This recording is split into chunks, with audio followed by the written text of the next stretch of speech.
Assalamualaikum warahmatullahi wabarakatuh. Perkenalkan, nama saya Hida Rizka Mahfira, prodi D4K3 angkatan 2017, NIM R02170049. Di sini saya akan menjawab pertanyaan ujian skill kompre yang keempat yang diberikan oleh prodi. Pertanyaannya yaitu, Anda merupakan seorang HSE officer pada perusahaan televisi terkenal di Indonesia yang berlokasi di Jakarta, yang telah tersertifikasi ISO 9001, OSAS 18001, dan mendapatkan bendera emas SMK 3. Sarana K3 maupun pencegahan dan penanggulangan kebakaran tersedia lengkap di seluruh lokasi atau bagian perusahaan. Pada suatu hari, saat melaksanakan inspeksi rutin di ruang workshop, Anda melihat salah satu karyawan tergeletak tidak sadarkan diri dengan kondisi seperti berikut. Yang pertama, korban tidak sadarkan diri, ada indikasi henti nafas. Yang kedua, ruang workshop tersebut timbul api mula dan berasap. Indikasi sementara berasal dari aliran listrik yang mengalami hubungan arus pendek. Yang ketiga, tangan korban dalam posisi memegang kabel. Ada indikasi korban tersengat peralatan yang berarus listrik.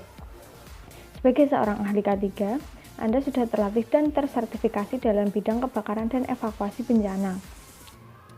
Berdasarkan kasus di atas, apa yang akan Anda lakukan untuk menyelamatkan korban maupun properti di perusahaan tersebut?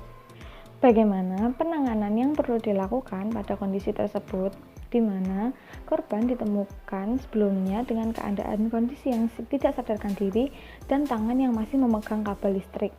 Kita sebagai ahli K3 pastikan untuk menekan tombol emergency stop terlebih dahulu sehingga para pekerja lain bisa menghentikan pekerjaannya dan tidak ada korban lagi yang berjatuhan selain korban yang sudah ditemukan tidak sadarkan diri.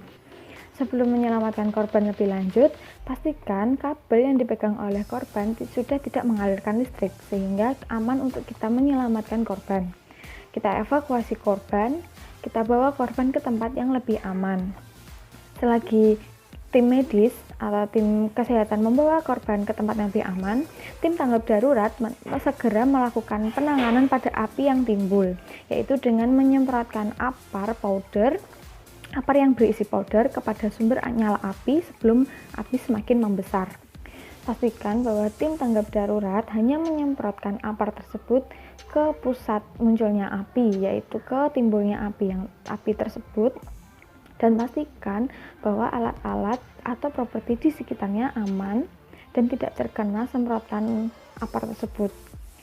Selagi tim medis menghubungi ambulans atau rumah sakit di dekatnya, korban yang masih tidak sadarkan diri dulu kita cek dengan cara CPR.